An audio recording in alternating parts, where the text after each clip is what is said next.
Assalamualaikum warahmatullahi wabarakatuh. Perkenalkan kami dari kelompok 6 dengan beranggotakan saya Muhammad Ega Putranzani dengan NPM 2017-051-010, lalu ada Muhammad Faiz dengan 2017-051-007 dan Ahmad Abdan Syakuro dengan NPM 2017-051-067. Untuk presentasi kali ini kami akan menjelaskan tentang room dan repository dalam Android Studio. Yang pertama room, silakan Abdan. Oke, yang pertama room adalah bagian dari Android arsitektur komponen. Room berfungsi untuk memberikan lapisan abstraksi pada SQLite untuk memungkinkan akses database yang lebih stabil dan memanfaatkan kemampuan SQLite secara penuh. Room akan membantu kita dengan membuat cache data dari aplikasi pada perangkat yang menjalankannya.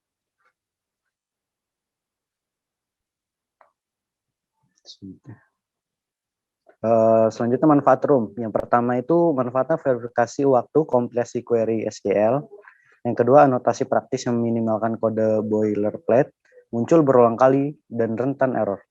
Yang ketiga ada jalur migrasi database sederhana.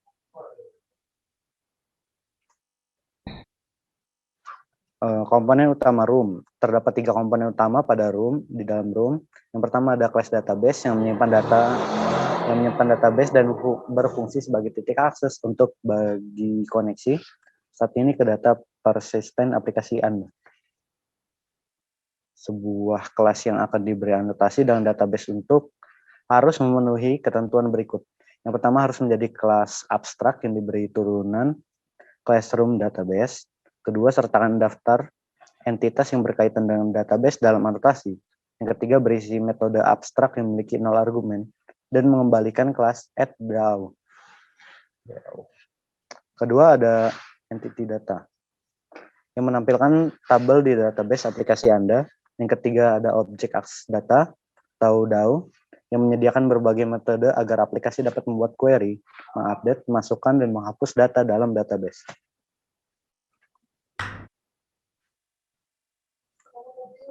Class database menyediakan aplikasi Anda dengan instan DAO yang terkait dengan database tersebut. Selanjutnya, aplikasi dapat menggunakan DAO untuk mengambil data dari database sebagai instance dari objek entity data terkait. Aplikasi juga dapat menggunakan entity data yang ditentukan untuk memperbarui baris dari tabel yang sesuai atau membuat baris baru untuk pengisian. Perhatikan gambar di samping di bawah ini. Mengilustrasikan hubungan antara berbagai komponen root. Ada room database, lanjut ke get DAO, lalu ada data access object, di bawahnya ada get entity from database, di bawahnya juga persist change back to database, selanjutnya ada entitas, di bawahnya ada get atau set field value, rest of get, dan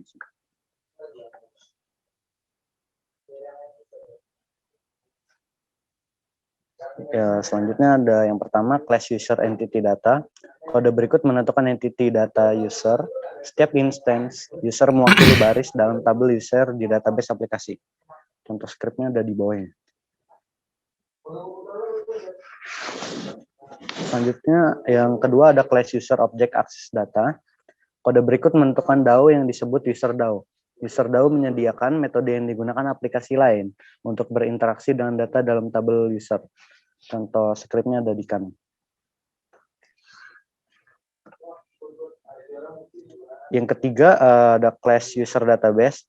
Kode berikut menentukan class app database untuk menyimpan database. App database menentukan konfigurasi database dan berfungsi sebagai titik akses utama aplikasi ke data yang bertahan. Class database harus memenuhi kondisi berikut.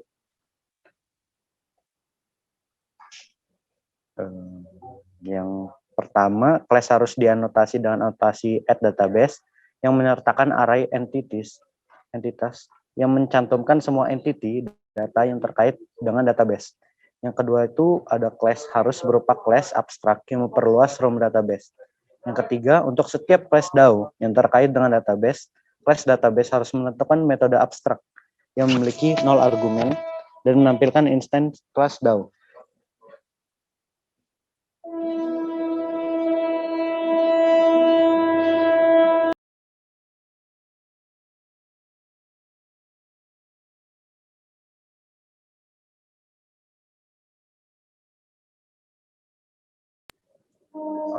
Selanjutnya, setelah menentukan entity data, DAO dan objek database, Anda dapat menggunakan kode berikut untuk membuat intent database.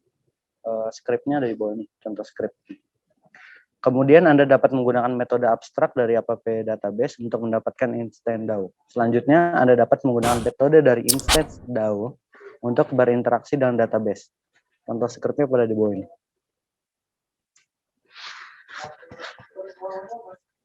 Oke, mungkin sekian dari saya, akan dilanjutkan oleh Faiz. Pada Faiz, saya persilakan. Baik, terima kasih. Untuk selanjutnya di sini adalah menentukan data menggunakan entity room. Menentukan data menggunakan entity room ini, yang pertama itu ada anatomy entity. Untuk anatomy entity ini, Anda menentukan setiap entity room sebagai kelas yang dianotasikan dengan entity. Entity room ini juga menyertakan kolom untuk setiap kolom dalam table yang sesuai di dalam database, termasuk satu atau beberapa kolom yang membentuk kunci utama. Kode berikut ini adalah contoh entity sederhana yang menentukan table user dengan kolom untuk ID, nama depan, dan nama belakang. Berikut kodenya. Untuk selanjutnya, untuk selanjutnya ialah menentukan primary key. Untuk menentukan primary key ini, setiap entity room harus menentukan kunci utama yang mengidentifikasi setiap baris secara unik dalam table database yang sesuai. Cara paling langsungnya adalah melakukan dengan menganotasi satu kolom dengan primary key. Ini contoh kodenya. Selanjutnya, yang ketiga itu ialah menentukan primary key gabungan. Dalam menentukan primary key gabungan ini, kita melakukan atau mengidentifikasi secara unik dengan kombinasi beberapa kolom. Anda juga dapat menentukan kunci utama gabungan dengan mencantumkan kolom tersebut di property primary keys dari entity itu. Ini berikut kodenya. Oke, selanjutnya kita mengakses data menggunakan DAO. Untuk yang pertama itu ada metode praktis. Berikut kodenya. Di sini ada insert dan ada DAO. Untuk selanjutnya yang kedua itu kita melakukan pembaruan atau kita melakukan update. Dalam anotasi update ini kita memungkinkan Anda dapat menentukan metode yang memperbarui baris tertentu dalam table database. Serupa dengan metode insert, metode update metode update ini juga menerima entity dalam sebagai parameter. Kode berikut menunjukkan contoh metode update dalam user di database. Berikut kodenya. Untuk selanjutnya ialah ada hapus atau kita melakukan delete. Dalam anotasi delete ini kita memungkinkan untuk menentukan metode yang kita hapus baris tertentu di dalam database. Seperti dengan metode insert, metode delete ini kita menerima instance entity data sebagai parameter. Kode berikut melakukan atau menunjukkan contoh metode delete yang mencoba menghapus satu atau beberapa objek di dalam user dari database. Berikut kodenya. Untuk selanjutnya ialah yang pertama itu ada metode query. Dalam metode query ini memungkinkan untuk menulis pernyataan SQL dan menampilkan sebagai metode DAO. Metode query ini digunakan ketika kita perlu melakukan penyisipan, pembaruan, dan penghapusan yang lebih kompleks. Juga room memvalidasi query SQL pada saat kompilasi. Ini berarti bahwa akan terjadi error kompilasi, bukan kegagalan runtime. Jika terdapat masalah pada query, berikut contoh query select sederhana yang menampilkan semua objek user di dalam database. Berikut contohnya, kodenya. Untuk selanjutnya, ini merupakan perbandingan room dengan database lain. Di dalam room itu, room adalah sebuah ORM library atau Object Relation Mapping Library. Dengan kata lain, room akan memetakan objek database ke objek Java. Room juga menyediakan lapisan abstraksi di dalam atas SQLite untuk memungkinkan aplikasi mengakses database dengan lancar dan memanfaatkan kekuatan atau kemampuan dari si SQLite. Jika kita bandingkan dengan API SQLite, room ini lebih ringkas dan lebih mudah dalam melakukan maintenance. Sebuah kelas DAO dapat diubah menjadi entitas dengan menambahkan entity dan menentukan atribut dalam table tersebut, seperti primary key apakah boleh null atau tidak.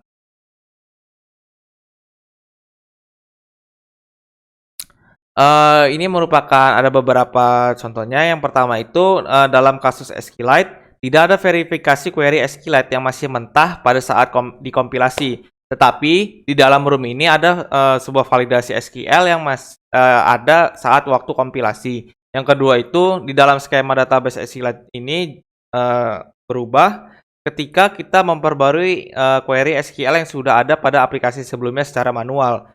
Maka room ini akan memecahkan masalahnya. Lalu yang ketiga ini akan ada banyak kode boilerplate yang untuk mengkonversi query SQL dengan objek data Java. Tetapi room ini mampu memetakan objek database ke Java objek tanpa kode boilerplate. Dan yang terakhir itu room akan membangun untuk bekerja dengan live data untuk observasi data. Sedangkan SQLite itu perlu melakukan konfigurasi tambahan. Untuk selanjutnya ini merupakan implementasi aplikasi yang sudah ada. Kami mengambil contoh aplikasi ada Instagram. Untuk di Instagram ini pada postingan akun pribadi, jika kita klik tanda 3.3 di pojok kanan itu, maka muncul pop-up beberapa menu. Maka di sini juga Instagram menampilkan menu ada hapus, edit, dan simpan. Maka ini merupakan contoh room yang tadi kami telah jelaskan. Untuk selanjutnya ialah studi kasus. Studi kasus akan dijelaskan oleh saya. Ini contoh studi kasus yang telah kami buat. Kami membuat contoh studi kasus yaitu create, read, update, dan delete. Kami mencoba menginputkan inputan nama dengan email. Di sini saya akan jelaskan dulu dari awal. Untuk room tersendiri, yang pertama kita melakukan build Gradle. Untuk build Gradle room ini, kita memasukkan dependencies-nya pada line 32 dan 33 ini yang saya telah tuliskan. Yang pertama itu ada implementation Android room.room. Dan yang ketiga itu ada annotation processor Android room compiler. Untuk selanjutnya, dalam pembuatan studi kasus yang kami buat ini, kami yang pertama, ini kita tutup dulu, membuat package yang bernama entitas. Untuk package yang kami buat, kami memberi nama user. Untuk di dalam user ini, di sini ada beberapa import yang kami gunakan. Di sini ada kolom info, entity, primary key. Untuk di sini ada public class user. Di sini kita membuat UID menjadi primary key dengan memudahkan dengan menambahkan kata add primary key. Di sini juga ada public string full name dan public string email. Dan selanjutnya kita melakukan pembuatan package yang kedua, yaitu ada package DAO. Di sini kami buat dan kami beri nama menjadi user DAO. Di dalam user DAO juga seperti tadi kami melakukan beberapa import juga. Di sini ada DAO, delete, dan query. Dan di sini kami menambahkan beberapa query-query-nya. Di sini ada query yang pertama itu ada user, dan di sini ada query insert, query update, dan query select. Dan yang di sini juga ada delete untuk melakukan delete. Dan selanjutnya kami melakukan pembuatan app database. Di sini ada pembuatan app database. Di sini juga kami melakukan beberapa import. Ini bisa dilihat. Untuk selanjutnya di sini ada melakukan penambahan entitas yang kita sudah buat sebelumnya. Tadi di sini di entitas. Di sini kami menambahkan add database entitas sama dengan user class. Dan selanjutnya di sini juga kami melakukan penambahan DAO. Di sini ada public abstract user DAO. Dan selanjutnya di sini juga kami melakukan penambahan kodenya dari yang sebelumnya yang kami buat. Di sini ada private void set database create. Dan di sini juga ada private void update database create. Di sini untuk database name. Selanjutnya di sini juga kami menambahkan di sini ada public static app database build database. Nah, di sini juga ada public static app database get instance. Oke. Untuk selanjutnya kami melakukan pembuatan yang tentu saja pembuatan desainnya yang berada di sini. Ada yang pertama di sini kami membuat yaitu ada activity main.xml. Nah, untuk activity main.xml ini, kami melakukan di sini ada button tambah. Untuk button tambah sini kami di sini menggunakan relative layout. Di sini ada desain buttonnya seperti biasa kami melakukan desain. Dan selanjutnya kami membuat yang kedua itu ada. Nah, di sini ada beberapa desain untuk nama lengkap, penginput nama lengkap, alamat email, dan button simpan.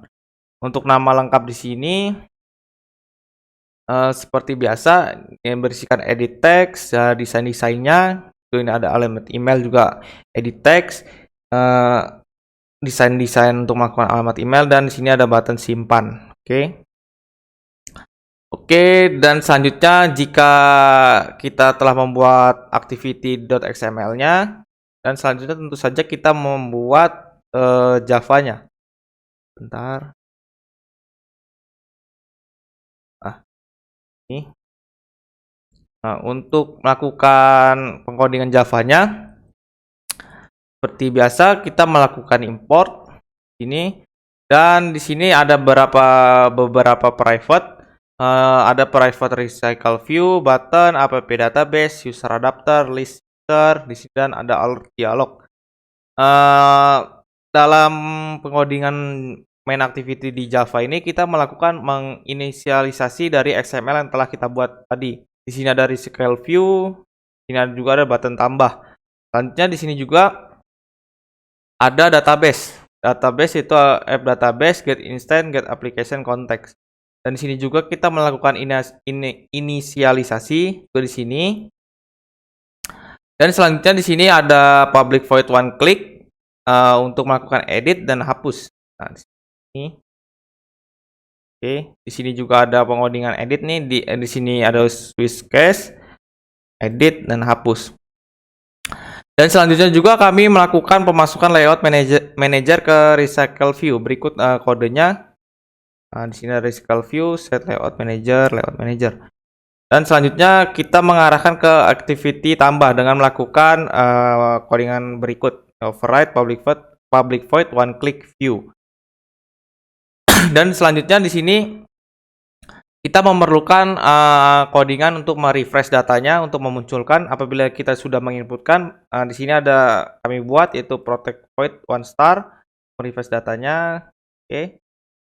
Dan selanjutnya kami juga membuat satu activity lagi di sini untuk mengisi kolom tadi itu nama lengkap dan email. Ini desainnya ada text view. Oke. Dan selanjutnya kita membuat adapter. Nah, di sini ada adapter. Nah, di sini ada user adapter. Di dalam user adapter ini kita melakukan pengodingannya juga. Kita membuat beberapa konstruktor. Misal di sini ada konstruktor yang pertama itu ada public user adapter, dan selanjutnya kita memasukkan codingan ini, tuliskan seperti tadi di row user XML ya. Di sini ada public view adapter, one create view holder, dan di sini ada view layout inflator, row parents, dan sini. Dan selanjutnya di sini kita membuat holder. Di holder ini ada override public void one bind view holder, dan di sini juga yang bikin holdernya nih ada satu, ada dua nih, full name dan email. Dan selanjutnya kita melakukan pembuatan konstruktor yang keduanya. Di sini ada override public integer get item count. Di sini ada return list dot size. Oke. Selanjutnya di sini ada class view adapter sampai bawah sini. Oke. Sini juga ada override public void one click view if dialog sama dengan null. Oke. Jika ini sudah kita lakukan pengodingan sampai selesai semuanya, kita coba kita melakukan running.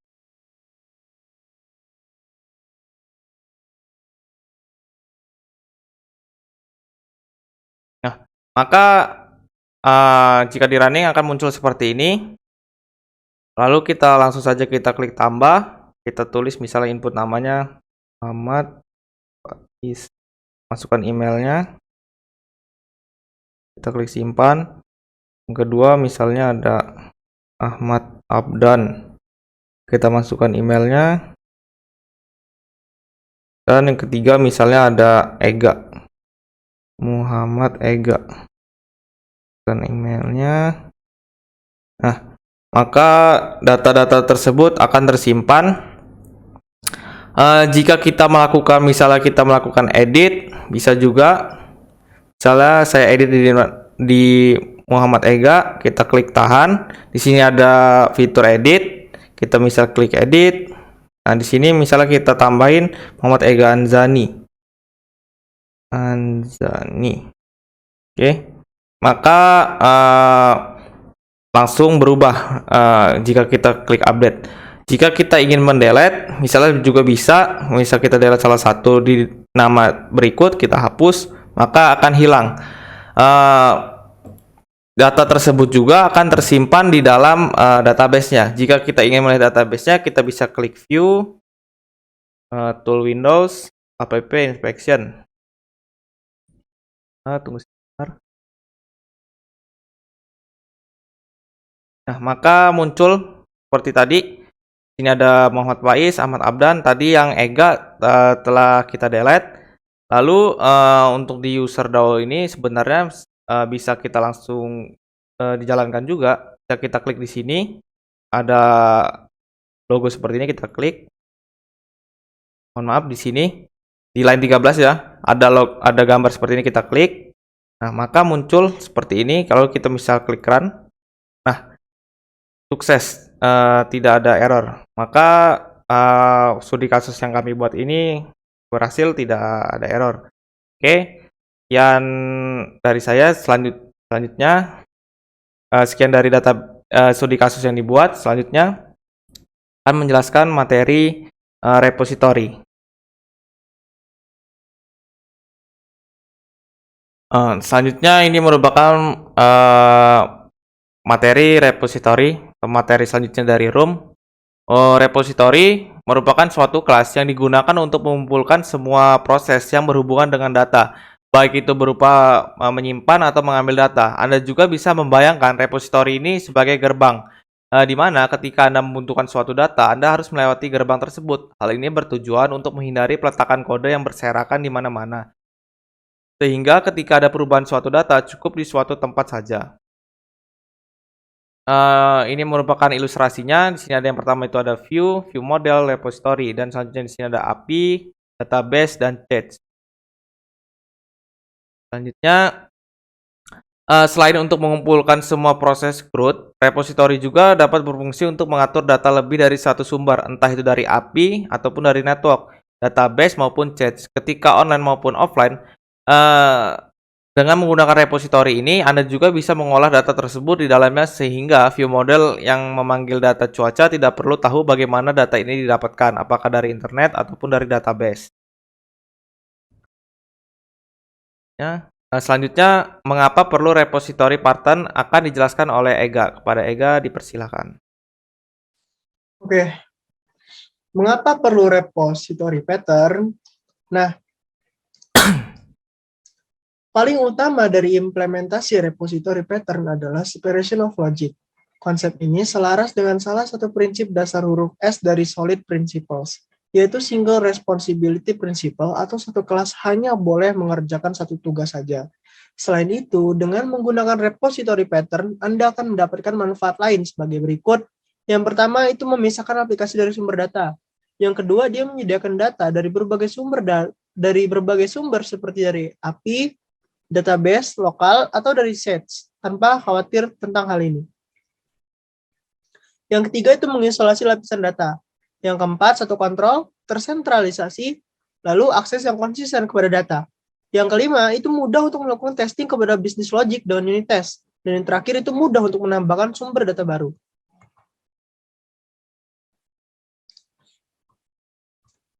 Nah, selanjutnya komponen repository. Komponen repository itu yang pertama ada database lokal, seperti Room, SQLite, Realm, Greendow, dan lain-lain. Nah, Anda bisa menyimpan data ke lokal database di smartphone Anda dengan ini. Nah, selanjutnya ada database remote. Ini merupakan database yang berasal dari cloud dan bisa diakses dengan memanfaatkan AP. Contohnya MySQL dan Firebase. Selanjutnya ada Chats. Itu adalah tempat penyimpanan sementara perangkat yang menyimpan tipe data tertentu penyimpanan key hingga value. Yang selanjutnya itu ada preference, yaitu komponen di mana dia mekanisme penyimpanannya yang sederhana, ini mendukung Tutu. Nah, praktis pembuatan repository.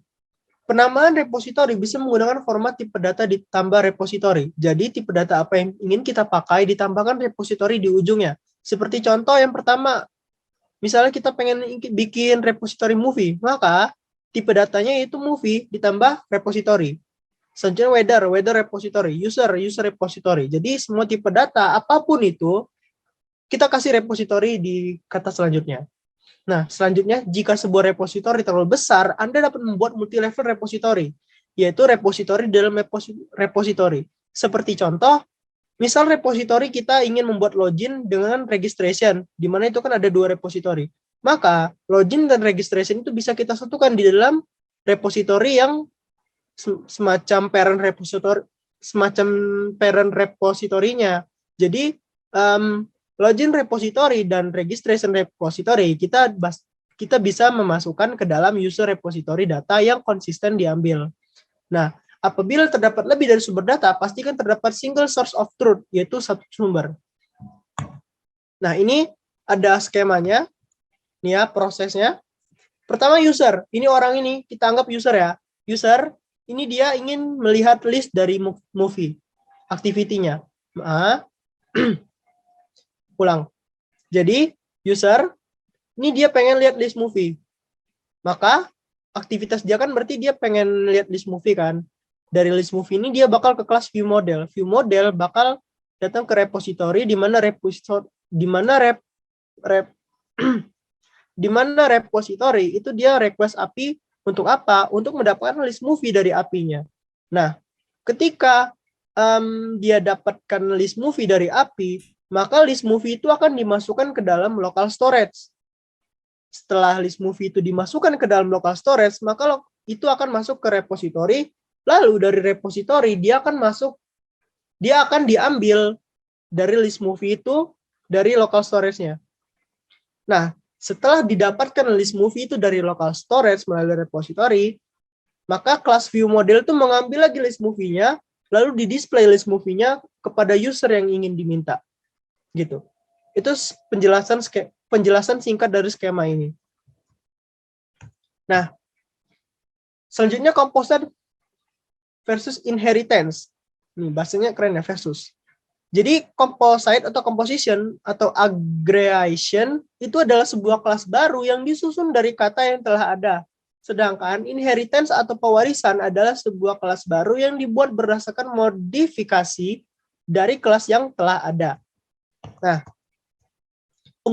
selanjutnya itu ada penggunaan composite.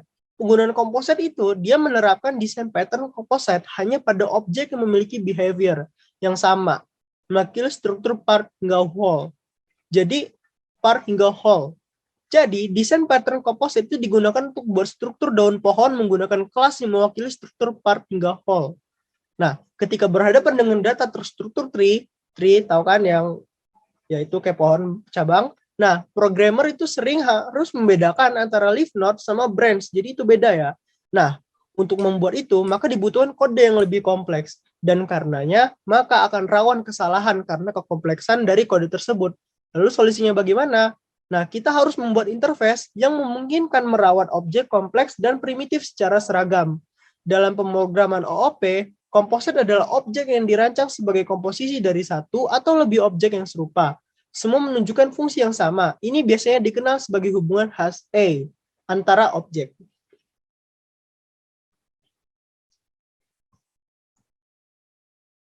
Nah, ini ada macam diagram ya. Jadi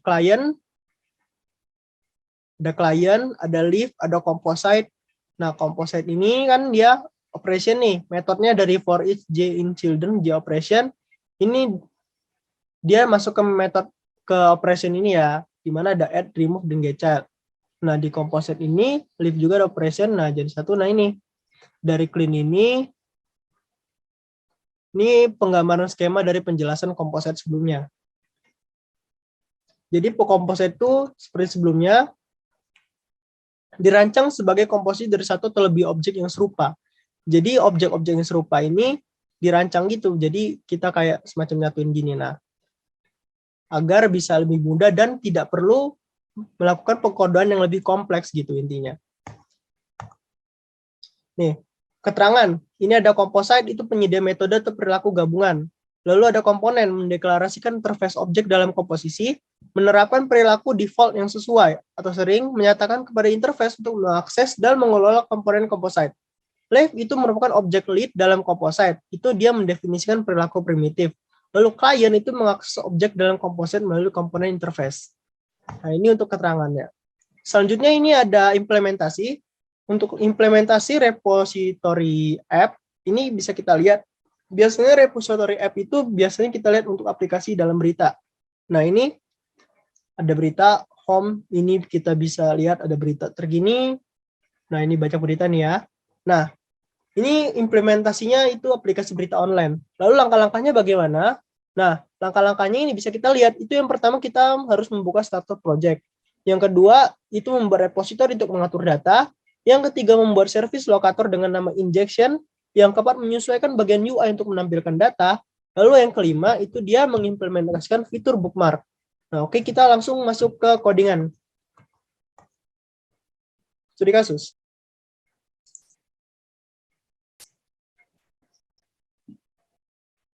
Oke, mulai ya. Nah, ini yang langkah pertama kita membuat starter project. Udah ya, ini kita ada project. Nah, langkah kedua repository untuk mengatur data. Nah, yang untuk pertama itu kita membuat repository untuk mengatur data. Dengan menggunakan apa? Nah, kita buat kelas. Apa nama kelasnya? Nah, ini kelas result. Kelas result yang dimana ini berbentuk private result ini ya, dimana dia ada yang isinya untuk ini public sources data, get data, lalu ada error, kelas error, di mana string errornya. Nah, ini pertama kita buat repository untuk kelas result. Nah, kemudian kita buat kelas kembali pada package yang ini, yang data ini, package data. Ini kita buat dengan news repository. Setelah kita buat kelas result, ini kita bikin news repository. Nah, news repository ini itu untuk menyimpan data dari network ke lokal. Nah, ini news repository itu dia untuk menyimpan data dari network ke lokal. Caranya bagaimana? Nih, lihat ini codingannya. Yang pertama kita deklarasiin dulu private-nya, nih ya, news repository instance sama dengan 0, API service, news DAO, eksekutor. Nah, selanjutnya ini private news repository, this API service, news DAO nih ya. Kita deklarasiin. Nah, selanjutnya ini public live data, result, list new entity, get headline news. Mana result, set value, new result loading. Call new response, client API service, get news, build config API key. Nah, ini point dari sini ke ini. Ini untuk yang data ya dari network ke lokal ya. Nah, kalau failure, kita set juga kalau failure dia ngapain. Ini dia call new response, call. Nah, ini kalau error. Jadi codingannya dari kita atas ini, kita ambil dulu apa? Semacam datanya. Itu yang kita ambil dari network. Nah, ini. Hingga sini. Ke bawah sini. Nah, ini live data, ini local data sama news DAO. Berarti kita ngambil apa? Data dari networknya itu kita masukin ke lokal datanya di bagian sini. Jadi intinya yang pertama kita bikin news repository untuk mengambil data dari network itu biar kita bisa kesimpan ke dalam lokal. Nah, selanjutnya itu sebagai tambahan kita menggunakan kelas app executor. Di mana app executor itu di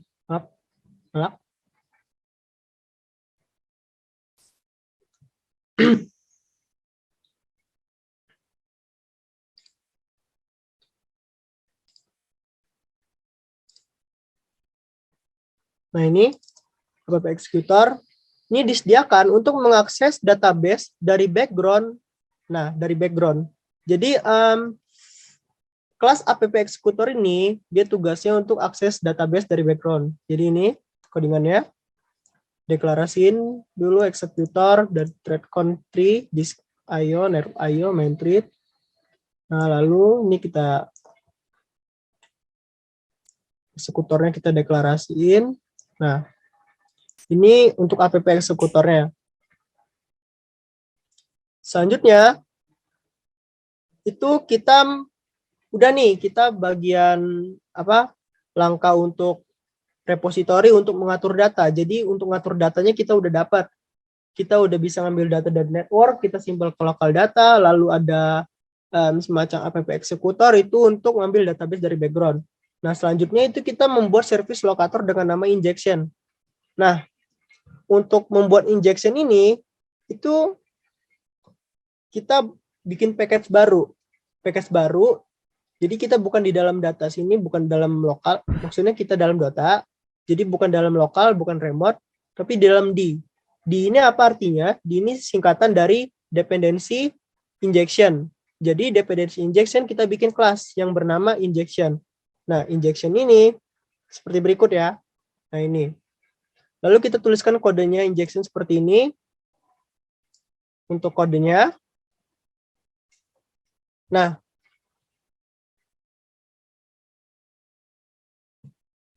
maka setelah itu kita bisa kita berhasil dapat langkah ketiga itu service locator. Jadi ini kode untuk service locatornya. Di package D atau biasa kita sebut dengan dependency injector, kita cukup tulis kode ini ya. Ini untuk service locator. Selanjutnya menyesuaikan bagian UI untuk menampilkan data. Nah, untuk menyesuaikan bagian UI, berarti kan kita buat kelas baru nih, package UI. Nah, berarti di bagian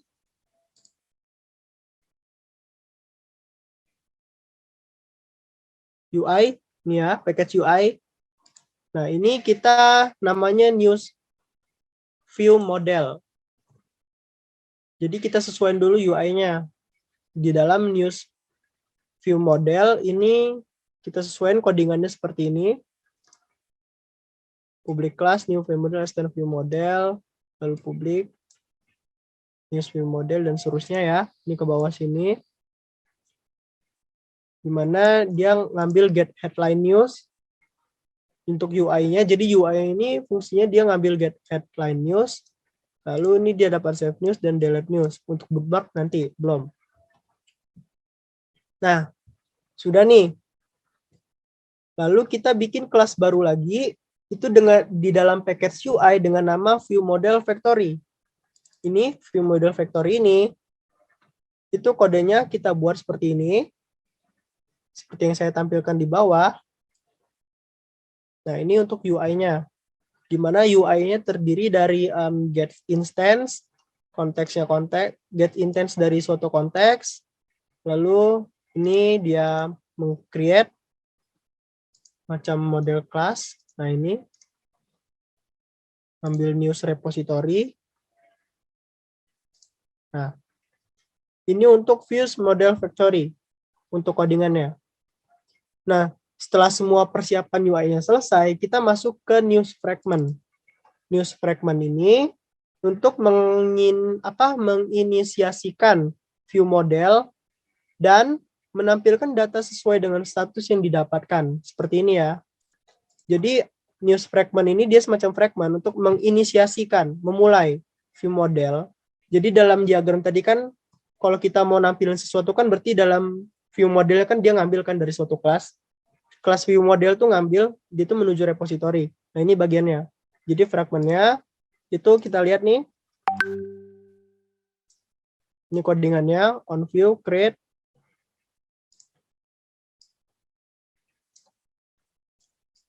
Nah.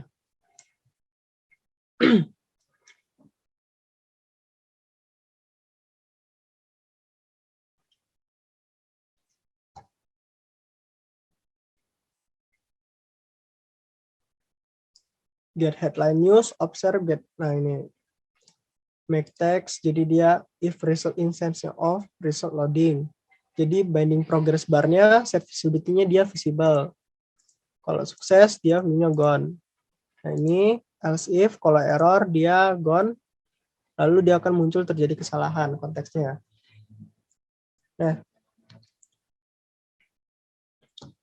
ini kita bindingnya udah, berarti kan dalam fragment ini kita udah bisa dapat menginisiasi sekaligus menampilkan data kan. Nah, jadi kalau misalnya kita run, itu udah ditampilin apa aja yang akan ditampilkan. Ini kita bakal nge-run.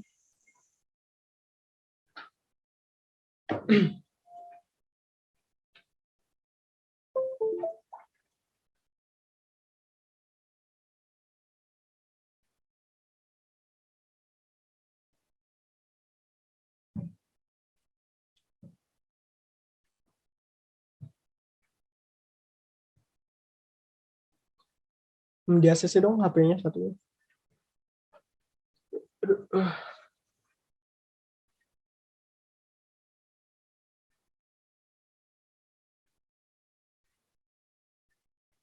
Nah.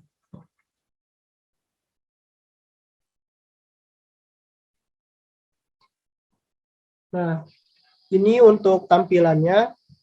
Jadi kita bisa lihat ini ada home, ketika kita ada banyak berita nih. Nah, ini bisa kita pencet. Kalau kita pencet kita bakal masuk ke link ini ya. Seperti yang karena emang dia manggilnya dari API. Jadi kita bisa mencet ya berita-berita terbarunya. Nah, ini baru sebatas berita barunya kan. Kan ini bookmarknya kosong nih. Nah, ini baru beritanya. Selanjutnya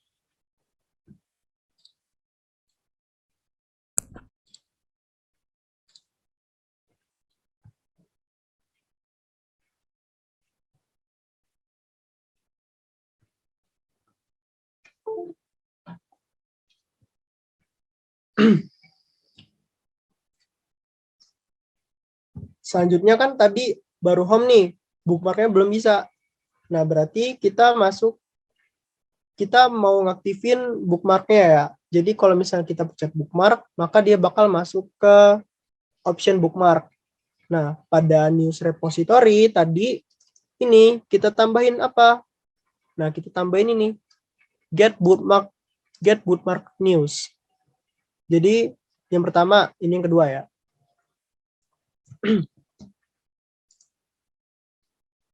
Nah, ini kita set news bookmark. Jadi ketika kita memencet berita yang kita ingin bookmark, maka dia bakal masuk ke bookmark, atau bookmark itu biasanya book dari kata book, buku, mark, tanda. Jadi kita semacam nandain gitu ya, semacam beritanya nandain buat kita baca untuk misalnya suatu waktu gitu kan ya. Nah, jadi bookmark itu tujuannya itu. Kalau kita misalnya sangat penting mau baca lain kali, jadi kita bisa nge-style bookmarknya di sini. Di dalam news repository. Selanjutnya tambahkan juga dalam news view model di dalam UI, ini kita tambahin get bookmark news. Jadi dia ini untuk ngambil bookmark newsnya. Jadi news yang kita pencet itu bakal diambil sama fungsi ini. Di mana dia nge-return news repository get bookmark news. Nah, selanjutnya itu setelah persiapan selesai, kita nambahin item bookmark. Apa? Semacam icon bookmark ya, XML bookmarknya. Nah, dalam XML bookmarknya ini di layout di bagian item news Kita bikin XML-nya. Jadi biar dalam berita itu akan muncul logo bookmark-nya. Nah, logo yang kecil ini namanya logo bookmark ya. Jadi ketika logo bookmark-nya dipencet, maka dia akan langsung masukin ke bookmark. Nah, ini ID-nya FB bookmark. Nah, setelah kita udah setel di ininya, di dalam XML-nya, sisi desain akan terlihat seperti ini kan. Nah, kemudian tambahkan kode pada news adapter.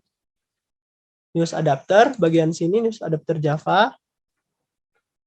Nah, untuk menampilkan state bookmark dan aksi ketika bookmarknya ditekan. Jadi di bagian bookmark, kita scroll. Nah, on item klik callback. Jadi void on bookmark klik. Berarti ketika tombol bookmarknya klik, maka dia bakal langsung ke proses gitu ya, langsung masuk berita yang pengen kita bookmark gitu. Nah, ini untuk bookmarknya. Nah, selanjutnya